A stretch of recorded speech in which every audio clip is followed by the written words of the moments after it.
Mechanical மேரி பேரே கொஞ்சம் வித்தியாசமா இருக்கு அப்படின்னு சொல்லிட்டு தான் அந்த அனிமே போய் பார்த்தேன். ஃபர்ஸ்ட் எபிசோட பார்த்தோனே எனக்கு சரியான சிரிப்பா இருந்துச்சு. ஏன்னா, அவ்வளோ ஃபன் இருந்துச்சு இந்த அனிமேல. நம்ம இந்த லாஜிக் அப்படிங்கிறதெல்லாம் தூக்கி வச்சுட்டு இந்த அனிமைய பார்த்தோம் அப்படின்னா, இது ஒரு பக்காவான ஃபன் என்டர்டெயின்மென்ட் அனிமையா இருக்கும். நம்ம ஸ்டோரிக்குள்ள போறதுக்கு முன்னாடி நம்ம சேனலுக்கு நீங்க இப்ப தான் புதுசா வந்திருக்கீங்க அப்படின்னா, சப்ஸ்கிரைப் பண்ணிடுங்க. இந்த வீடியோ பிடிச்சிருந்துச்சு அப்படின்னா லைக் பண்ணிடுங்க. வாங்க இப்ப ஸ்டோரிக்குள்ள போலாம். ஆர்தர் லூயிஸ் இவர் தான் நம்ம கதையோட ஹீரோ. இவர் பார்த்தீங்கன்னா, ZS அப்படிங்கிற வேர்ல்டு நம்பர் 1 கார்ப்பரேட் கம்பெனியோட ஓனர். அவங்க ஃபேமிலியா அந்த கம்பெனிய ரன் பண்ணிட்டு வந்திருக்காங்க. இப்ப இந்த பையன் வந்து வச்சிருக்கான். ஸோ இவன் வந்து ஸ்கூலும் படிச்சுட்டு இருக்கான். அது ஸ்கூலா, காலேஜான்னு கரெக்ட்டா தெரியல. நம்ம ஸ்கூல்னு வச்சுப்போம். ஸோ ஸ்கூலும் படிச்சுட்டு இருக்கான். ஸோ இந்த மாரி ஸ்கூலுக்கு போறப்ப, வரப்ப, வீட்ல இருக்கிறப்பலாம் என்ன பண்ணியிருக்காய்ங்க அப்படின்னா, அவங்க ஃபேமிலில இருக்கிறவனே இவன கொலை பண்ண ட்ரை பண்ணியிருக்காய்ங்க. எதுக்குன்னா, அந்த பதவிய புடுங்குறதுக்காக. ஸோ இவன் அதுலேருந்து தப்பிக்கணும். ஸோ அதுக்காக என்ன பண்றாய்ங்க அப்படின்னா, அவரோட செக்ரட்டரி ஒரு ரோபோட் மெய்ட ரெடி பண்றாரு. ஸோ இந்த ரெடி பண்றத வந்து இவர்கிட்ட வந்து காமிக்கிறப்ப, ஹீரோ வந்து "நான் உன்ன நம்ப மாட்டேன். நான் வந்து பக்கத்துல வந்து டெஸ்ட் பண்ணி பார்க்குறேன்" அப்படின்னு சொல்லிட்டு, பக்கத்துல வர டைம்ல சைடுல இருந்த கிளாக்கு வெடிச்சு போயிரும். வெடிச்சு போனோனே அங்க புகை மூட்டமா இருக்கும். பயப்புள்ள கீழ விழுந்துருவான். ஆனா அந்த ரோபோட் மட்டும் நகரவே நகராது ஒரு இன்ச் கூட. ஸோ அதிலேயே அவன் கன்ஃபார்ம் பண்ணிடுவான். அது வந்து பொண்ணு கிடையாது. ஒரிஜினல் பொண்ணு கிடையாது. ரோபோட் தான் அப்படிங்கிறத. அந்த டயத்துல என்ன பண்ணா, ஒரு பொண்ணு வந்து இன்னொரு மெய்டு வந்து கிராஸ் பண்ணுவாங்க. ஸோ அவங்க "நீ தானே அந்த கடிகாரத்த மாத்துன. நீ தான் அது" அப்படின்னு சொல்லிட்டு அந்த பொண்ண புடிச்சிட்டு போயிருவாய்ங்க. அவ்வளோதான். அதுக்கப்புறம் என்ன பண்றாரு அப்படின்னா, அவரோட செக்யூரிட்டி கிட்ட என்ன சொல்றாருன்னா, "அங்கேருந்து எவனோ ஒருத்தன் ரூஃப் டாப்ல நின்னு என்ன பார்த்துட்டு இருக்கான். அவன போய் புடி. அதுக்கு முன்னாடி என் டேபிளுக்கு கீழ வந்து ஏதோ ஒயர் டேப் இருக்கு. அத புடிச்சு ரிமூவ் பண்ணு" அப்படிங்கிறாய்ங்க. எப்புட்றா இதெல்லாம் கண்டுபிடிச்ச? அப்படிங்கிற மாரி செக்ரட்டரி பார்த்துட்டு இருக்கான். இன்னொரு சைடுல ஒரு பொக்கே ஒண்ணு வருது. அந்த பொக்கேக்குள்ளேருந்து கத்தி ஒண்ணு கொலை பண்றதுக்கு ட்ரை பண்ணியிருக்காய்ங்க. ஸோ இந்த மாரி அந்த கத்திய எடுத்துக்கிட்டு, இந்த மாரி சொல்லிட்டு வரான். "என்ன கொலை பண்றதுக்கு இங்க ஏகப்பட்ட பேர் ஸ்கெட்ச் போட்டுட்டே இருக்காய்ங்க என் ஃபேமிலியிலேயே. அதனால தான் நான் ஹியூமன்ஸ நம்புறதே கிடையாது. இந்த மாரி கூட இருந்தே குழி பறிப்பாய்ங்க. நல்லா நம்மகிட்ட சிரிச்சு பேசுவாய்ங்க. நமக்கு பின்னாடி போனதுக்கப்புறம் முதுகுல குத்த ரெடியா இருப்பாய்ங்கங்கிற மாரி சொல்லிட்டு, கத்தி எடுத்து வேகமா டேபிள்ல குத்தி, "எனக்கு பொய் சொல்றவங்களே சுத்தமா பிடிக்காது" அப்படிங்கிற மாரி ஒண்ணு சொல்றான். அப்பதான் ஒரு விஷயத்த ரிவீல் பண்றாய்ங்க. இது ரோபோட் கிடையாது. ஒரு ஆர்டினரி ஹியூமன். இந்த பொண்ணு பார்த்தீங்கன்னா, அவங்க ஃபேமிலி வந்து கொஞ்சம் கடனா இருக்கு. ஸோ ஹையர் ஸ்டடீஸ் பண்ண முடியல அப்படிங்கிற ஒரு ப்ராப்ளம். ஆனா இவளுக்கு வந்து பார்த்தீங்கன்னா, ஒரு அசாசின் ரேஞ்சுக்கு ஒரு ஸ்ட்ரென்த்து, நல்லா பாக்ஸிங் தெரியும், நல்லா ஃபைட் போட தெரியும். ஸோ பார்த்தீங்கன்னா, இப்ப எப்படி சொல்றது? ஸ்பை எக்ஸ் ஃபேமிலில யார் எப்படியோ, ஸோ அந்த மாரி ஒரு கேரக்டர். அண்ட் தென் இன்னும் ஒரு சில அனிமி இருக்கு. சக்கமோட்டோஸ் டேஸ்ல ஒரு பொண்ணு வருவா. பிளாக் கலர் ட்ரெஸ் போட்டு. ஸோ அவ எப்படியோ அந்த மாரி தான். இன்னொரு விஷயம் என்னன்னா, அவளுக்கு அந்த அளவுக்கு எமோஷன்ஸ வெளில காட்ட மாட்டா. அதாவது எப்படி சொல்றது? நார்மலா பேசுவா. ஸோ ரோபோட் மாரி பேசுறனாலேயே, அவள இந்த வேலைக்கு கொண்டு வந்துருவாய்ங்க. ஏன்னா, ஹியூமன்ஸ் அவன் நம்ப மாட்டான். ஸோ அது பொண்ணா இருந்தாலும் சரி, பையனா இருந்தாலும் சரி. அதனால தான் பொய் சொல்லி ரோபோட் அப்படின்னு சொல்லி இவரோட அதுக்காகனா பாதுகாப்புக்காக அந்த செக்ரட்டரி கொண்டு வந்திருப்பாப்ல. இவனும் சரி நம்பிருவானா, நம்புனதுக்கப்புறம் சரி கிளம்புங்கன்னு சொல்லிட்டு செக்யூரிட்டி அனுப்பிட்டு நான் அந்த ரோபோட் கிட்ட தனியா பேசணுன்ருவான். ரோபோட் கிட்ட என்னடா தனியா பேச போற அப்படிதான் எனக்கு தோணுச்சு. ஸோ அங்க போயிட்டு உத்து பார்க்குறான். உத்து பார்த்துட்டு என்ன பண்றான், கைய பிடிச்சு நான் உன்ன மேரின்னு கூப்பிடலாமா அப்படிங்கிறான். அந்த பொண்ணுக்கு ஒண்ணுமே புரியல. ஐய்யய்யோ! உண்மையான பொண்ணுன்னு தெரிஞ்சா என்ன பண்ணுவான்னு தெரியலையே! இந்த மாரி சிக்கல்ல வந்து மாட்டிக்கிட்டேனேங்கிற மாரி அந்த பொண்ணு யோசிச்சுக்கிட்டு இருக்கு. அதுக்கப்புறம் டக்குன்னு ஒரு மாரி அவன் ஒரு மாரி கூச்சப்பட்டு பேசிட்டு இருக்கானா ஷையா. இந்த பொண்ணு உடனே பார்த்து ஏதாவது நம்ம எசக பொசக்கா வந்து மாட்டிக்க போறோம் அப்படின்னு சொல்லி திரும்பிடுது. திரும்பிட்டு இந்த மாரி நான் ரூம கிளீன் பண்ண போறேன் அப்படிங்குதா. அவன் வந்து அந்த பொண்ணு குரல கேட்டுட்டு, "வாவ்! சூப்பரா இருக்கே! இந்த மாரி உண்மையான பொண்ணு குரல் மாரியே இருக்கே!" அப்படின்னு சொல்லிட்டு. "டேய் அது உண்மையிலேயே பொண்ணு தான்டாங்கிற" மாரி இருக்கா. அவன் வந்து "சரி நீ பண்ணு" அப்படின்னு சொல்லிட்டு, அடுத்த சீன்ல பார்த்தீங்க அப்படின்னா, மறுநாள் வந்து காலையில கிச்சன்ல வந்து செக்ரட்டரி சொல்லிக்கிட்டு இருக்கான் அந்த பொண்ணுகிட்ட. "பாத்தீல நம்ம பாஸுக்கு வந்து எவ்வளோ பிரச்சனை இருக்குன்னு, எங்க பார்த்தாலும் அவள கொலை பண்ணிட்டு ட்ரை பண்ணிக்கிட்டே இருக்காய்ங்க அவர. நீ தான் அவர வந்து காப்பாத்தணுங்கிற மாரி சொல்ல, இந்த பொண்ணு அத ன்னு தலைய ஆட்டிக்கிட்டு சாண்ட்விச் எடுத்து சாப்பிட்டுட்டு இருக்கு. என்ன கதைன்னு கேட்டா, அந்த ஆளு எப்போ குளிக்க போயிருக்கானோ, அப்பதாம்மா என்னால சாப்பிட முடியும் அப்படின்னு சொல்லிட்டு, புலம்பிக்கிட்டே அந்த பொண்ணு வேக வேகமா சாப்பிட்டுட்டு அங்க இருக்க சாண்ட்விச் தூக்கிட்டு ஓடுது. இவன் கத்திக்கிட்டே சொல்றான், "நீ எக்காரணத்த கொண்டும் மாட்டிக்காத, மாட்டிக்கிட்டீன்னா 2 பேரையும் குழி தோண்டி புதைச்சிருவான் அந்த ஆளுங்கிற" மாரி செக்ரட்டரி கத்த. இந்த பொண்ணு ஓடிடுது. அடுத்த சீன்ல என்னன்னு பார்த்தீங்க அப்படின்னா, கார் வருது இவங்க ஸ்கூலுக்கு போறதுக்காக. ஸோ அந்த ஸ்கூலுக்கு வந்து இந்த ரோபோட்டுக்கும் ஒரு அட்மிஷன போட்டு விட்டுர்றாய்ங்க. ஸோ அவங்களுக்காக ஒரு கார் வருது. கார் பார்த்தீங்கன்னா 0.089 செகண்ட் லேட்டா வந்துட்டுன்னு இவன் பிரச்சனை பண்ணிட்டு இருக்கான் ஹீரோ அந்த டிரைவர் கிட்ட. "அடுத்த தடவையும் நீ இதே மாரி பண்ணிக்கிட்டு இருந்த அப்படின்னா, தயவு செஞ்சு வேலைய விட்டு போயிரு. இந்த மாரி ஆளுலாம் எனக்கு தேவையில்ல" அப்படிங்கிறான். எனக்கு ஒண்ணுமே புரியல. 0.089 செகண்ட் இதுல என்னத்த கண்டான் அப்படிங்கிற மாரி. அந்த அளவுக்கு பங்க்சுவாலிட்டிட்ட வந்து அதாவது பங்க்சுவாலிட்டி பார்க்குறாப்ல தலைவரு. ஸோ இப்போ என்னன்னா காலேஜுக்கு போயிட்டுருக்காங்க. அதாவது காலேஜ் இல்ல, ஸ்கூலுக்கு போயிட்டுருக்காங்க. ஸ்கூலுக்கு போறப்ப இந்த மாரி கார்ல போம்போது பேசிட்டு போயிட்டுருக்கான். "என்ன சுத்தி இத்தன பேர் இருக்காய்ங்க. எல்லாரும் என்ன வந்து கொலை பண்ண ட்ரை பண்றாய்ங்க. எல்லாருமே என் மேல வன்மத்த வச்சிருக்காய்ங்க. அப்படி இப்படி எல்லாரையும் நான் வந்து சும்மா விடமாட்டேங்கிற" மாரிலாம் அவன் பேசிட்டு போறப்ப, இவ்ளோ கோவமான ஒரு ஆளு என்கிட்ட மட்டும் சிரிச்சு சிரிச்சு பேசுறானே! எப்படி இங்க எல்லார்ட்டயும் டெரரா இருக்கான். என்கிட்ட மட்டும் சிரிச்சு பேசுறானே! எனக்கு ஒண்ணுமே புரியலையே! அப்படிங்கிற மாரி அந்த பொண்ணு யோசிச்சுட்டு இருக்கா. பிகாஸ் இவன் ரோபோட் அப்படின்னு அவன் நம்பிட்டு இருக்கான். அதனால தான் அவனுக்கு வந்து இந்த ஹியூமன்ஸ் கிட்ட எமோஷன்ஸை காட்ட பிடிக்கல, விருப்பம் இல்லை, அந்த மாதிரி தான். ஸோ அந்த மாதிரி சொல்கிறப்ப இவள்கிட்ட வந்து சொல்லி வா நான் உனக்கு இனிமேல் ஸ்கூலில் எந்த ஒரு பிரச்சனைனாலும் நீ என்ன சொல்லு, ஸ்கூலில் எவனும் ஒன்று நம்பளுக்க மாட்டாங்கிற மாதிரிலாம் சொல்ல. சரி ஓகே நீ ஸ்கூலுக்கு போயிடுறாங்க. அங்கே போனதுக்கப்புறம் பார்த்தா ஒரு இடம் ஃபுல்லாக நிறைய அவார்டு இருக்குது. என்னன்னு பார்த்தா எல்லாம் நம்ம ஹீரோ பையா வாங்கினது. இவ உட்காந்துட்டு ஆடவாய பந்து வந்துருக்கா, இதெல்லாம் நம்ம பாசா வாங்கினாரு அப்படிங்கிற மாதிரி யோசிச்சுட்டு இருக்கா. அப்போ 2 பேர் வந்து இவளை இடிச்சிடுறாங்க. அப்போ இவ தான் சாரி கேட்குறா. இந்த மாதிரி அவள் சாரி கேட்குறது வந்து ரோபோட் மாதிரி இருக்கவும் அவங்க என்ன, நீ என்ன ரோபோட்டா, உனக்கு எமோஷனே காட்ட தெரியாதாங்கிற மாதிரி அவங்க கலாய்க்க, ஹீரோ இங்கேருந்து என்ட்ரி கொடுத்து உனக்கு எங்கே அதில் வலிக்குது அப்படின்னு சொல்லி அவங்கள துரத்தி விட்டுறான். அதுக்கப்புறம் இவ தேங்க்ஸ் சொல்கிறாளா, எமோஷன் இல்லாமல் இந்த ரோபோட் மாதிரி பேசுகிறாளா, ஸோ அது வந்து க்யூட்டாக இருக்குது அப்படிங்கிற மாதிரி இவன் சொல்லிட்டு போயிடறானா. இவளுக்கு ஒரு மாதிரி ப்ளஷ் ஆகிடுது, ஷை ஆகிடுறா. ஃபஸ்ட் டைம் இந்த மாதிரி ஒருத்தர் சொல்லி நான் கேள்விப்படுறேன். ஏன்னா அவங்க அம்மாவே என்ன சொல்லியிருப்பாங்கன்னா, எனக்கே இந்த மாதிரி ஒரு குழந்தையா கொஞ்சம் கூட எமோஷன்ஸே இல்லாமல் வெறும் மூஞ்ச உருன்னு ஒரே மாதிரியே வச்சுக்கிட்டு பேசுதே அப்படிங்கிற மாதிரி அவங்க அம்மாவே ஒரு டைம் சொல்லியிருப்பாங்க.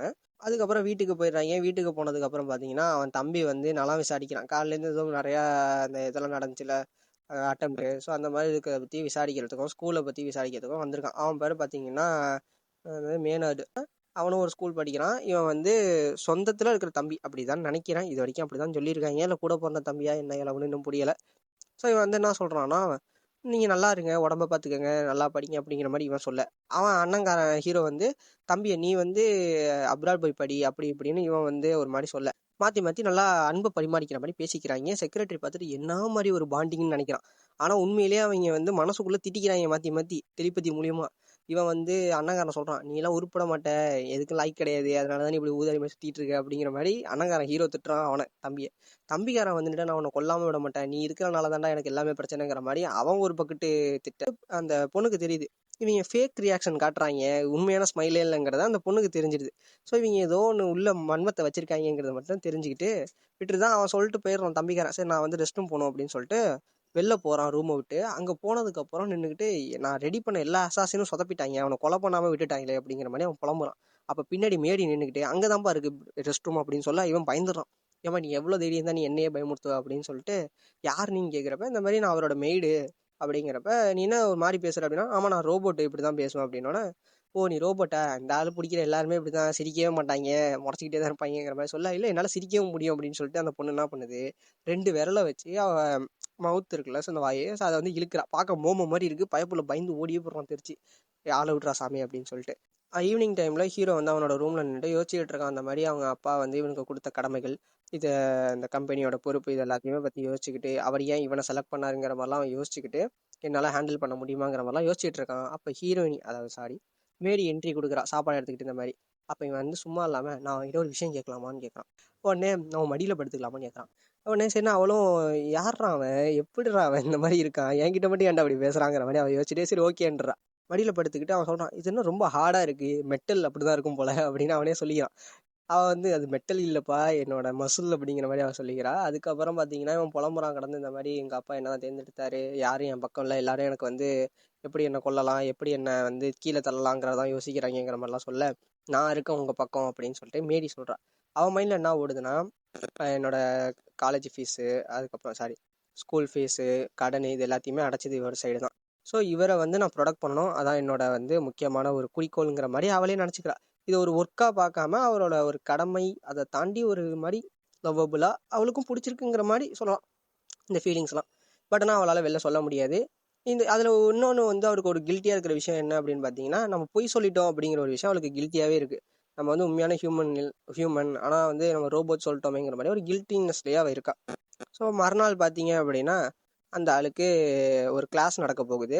ஏதோ சம்திங், ஏதோ 2 மணி நேரத்துக்கு ஏதோ கிளாஸ் நடக்க போதான். ஸோ அதுக்காக கார் வந்து முன்னாடியே வெயிட் பண்ணுது. இவன் சொல்கிறான், நல்ல வேலை கார் முன்னாடியே வந்துட்டு, லேட்டாக வரதுக்கு முன்னாடி வருது எவ்வளவோ மேலுன்னு சொல்லிட்டு ஹீரோ ஏறிட்டு போயிடுறான். அடுத்த கொஞ்சம் செகண்ட்லேயே இன்னொரு கார் வருது. வந்துட்டு இந்த மாதிரி எங்கே பாஸ் அப்படின்னு கேட்குறப்ப, டே இப்போ தானடா அமுச்சு வச்சோன்னா செக்ரட்டரி சொல்ல, அவங்க டே அது யாருனே தெரியல, எவன் கூட அனுப்பி வச்சிருக்கீங்களேன்னு சொல்ல, போலீஸை ஃபோன் அடி அப்படின்னு சொல்லிட்டு மேரி கிட்ட சொல்ல வருவான் செக்ரட்டரி. அப்போ மேரி பார்த்தீங்கன்னா அங்கே இருக்க மாட்டா.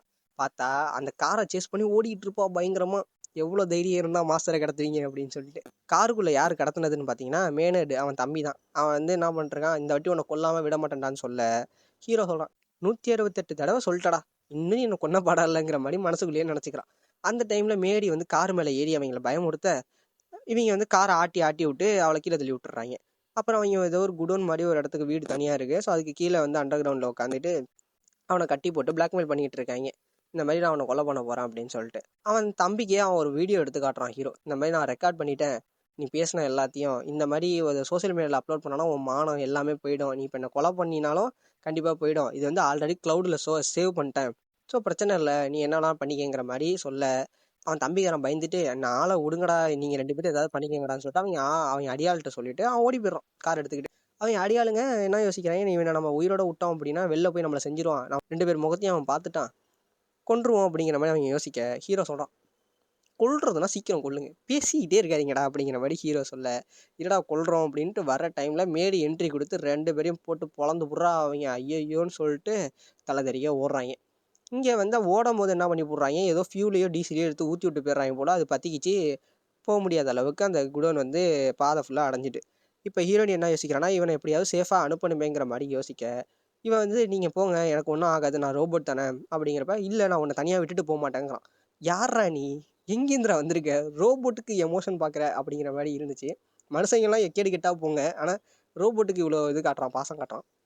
ரொம்ப நல்ல மனசு பயலுக்கு, வேற ஒன்றும் இல்லை. இப்போ என்ன பண்ணிடுறான், நான் உன்னை விட்டு போக மாட்டேங்கிறப்ப இவன் ஏதாவது ஒன்று பண்ணி அனுப்பணுமேன்னு சொல்லிட்டு, நான் உங்கள் கூட இருந்த டைம்லாம் ரொம்ப ரொம்ப என்ஜாய் பண்ணேன், எனக்கு ரொம்ப பிடிச்சிருந்துச்சி உங்களுக்கு சர்வ் பண்ணுறதுக்கு அப்படி இப்படிலாம் சொல்லி அவனை மயக்கி, நீங்கள் போங்க நான் ரிப்பேர் தான் ஆவேன், என்னை ரீபூட் பண்ணி திரும்பி வந்து நீங்கள் யூஸ் பண்ணிக்கலாங்கிற மாதிரிலாம் சொல்லவும், சரி ஓகே அப்படின்னு சொல்லிட்டு சைடில் ஒரு ஜன்னல் இருக்கும், அந்த ஜன்னலில் ஏற்றி விட்ருவா. அவன் போயிட்டு ஆளை கூட்டு வரேன், நான் சீக்கிரம் வந்து உன்னை காப்பாற்றுறேன்னு சொல்லிட்டு ஓடிடான். அப்புறம் பார்த்தீங்கன்னா இவன் மயக்கம் போட்டு அங்கே புகை தாங்க முடியாமல் மயக்கம் போட்டு விழுந்துடுறா. இவன் எழுப்புறான் கடந்துச்சா நான் மேடின்ட்டு பார்த்தா வீட்டில் இருக்கா. வீட்டில் சைடில் பார்த்தீங்கன்னா ஒரு பேண்டேஜ் போட்டிருக்கு. இப்பயுமாடா தெரியல ஒரு பொண்ணுன்னு அப்படிங்கிற மாதிரி தான் எனக்கு ஃபீல் ஆனிச்சு. அவன் இன்னும் நம்பிட்டு தான் இருக்கான் ரோபோட் அப்படின்ட்டு. யார் வந்து காப்பாற்றினா அப்படின்னு பார்த்தீங்கன்னா வேறு யாரும் கிடையாது, செக்ரட்டரி ராய் இருக்கார்ல, அவர் தான் ரீபூட் பண்ணியிருக்காராமா. இவர் சொல்கிறான், நீ வந்து எந்திரிக்கல, ரீபூட் ஆகலை, நான் வந்து பயந்துட்டேன், நீ உடஞ்சி போயிட்டியோ அப்படின்னு சொல்லிட்டு. சரி கடைசியில் அவனுக்கே லைட்டாக டவுட் வருது, என்னன்னு கேட்குறான்னா, நீ உண்மையிலேயே ரோபோட்டா அப்படிங்கிற மாதிரி இழுக்க வரான். அப்போ வந்து செக்ரட்டரி பயந்துடுறான், ஐயோ சோலி முடிஞ்சு நமக்கு கெடா வெட்ட போகிறாங்க அப்படின்ட்டு யோசிக்கிறப்ப, இல்லை சேச்சா அப்படிலாம் இருக்காது அப்படின்னு சொல்லிட்டு ஹீரோவே நினச்சிக்கிட்டு அவன் மனசில் என்ன நினைக்கிறான் அப்படின்னா, அவள் அந்த இது இருக்குல்ல அந்த குடோன்னு சொல்லிட்டு அந்த ஃபயர் பற்றிக்கிட்ட இடத்துல அவள் பேசினது வந்து உண்மையான ஒரு ஹியூமன் வந்து எப்படி பேசி சிரிச்சா எப்படி இருக்கும் அதே மாதிரி தான் இருந்துச்சு. ஸோ அதனால தான் எனக்கு தோணுச்சு, சப்போஸ் நான் அவள் வந்து ஒரு உண்மையான ஹியூமனாகவே இருந்தாலும் என்ன மாதிரி ஒரு ஆளை வந்து கண்டிப்பாக லவ் பண்ண மாட்டா, ஆனால் எனக்கு இந்த ரோபோட் மேலே லவ் வந்துருச்சுங்கிறாங்க. அதோட இந்த எபிசோடு முடியுது. எனக்கு தெரிஞ்சு இன்னும் ஒரு 11 எபிசோட் இருக்குது, அது எல்லாமே இதே மாதிரி தான் ஃபன்னாக போகும்னு நினைக்கிறேன். இதோட இந்த வீடியோ முடிஞ்சிச்சு. இந்த கண்டென்ட் பிடிச்சிச்சு அப்படின்னா நம்ம சேனலை சப்ஸ்கிரைப் பண்ணி வச்சுக்கோங்க. இந்த வீடியோ பிடிச்சிச்சு அப்படின்னா லைக் பண்ணிவிடுங்க. அதுக்கப்புறம் இந்த அனிமி எப்படி இருக்குன்னு சொல்லிட்டு கமெண்ட் பண்ணிட்டு போங்க. தேங்க்யூ.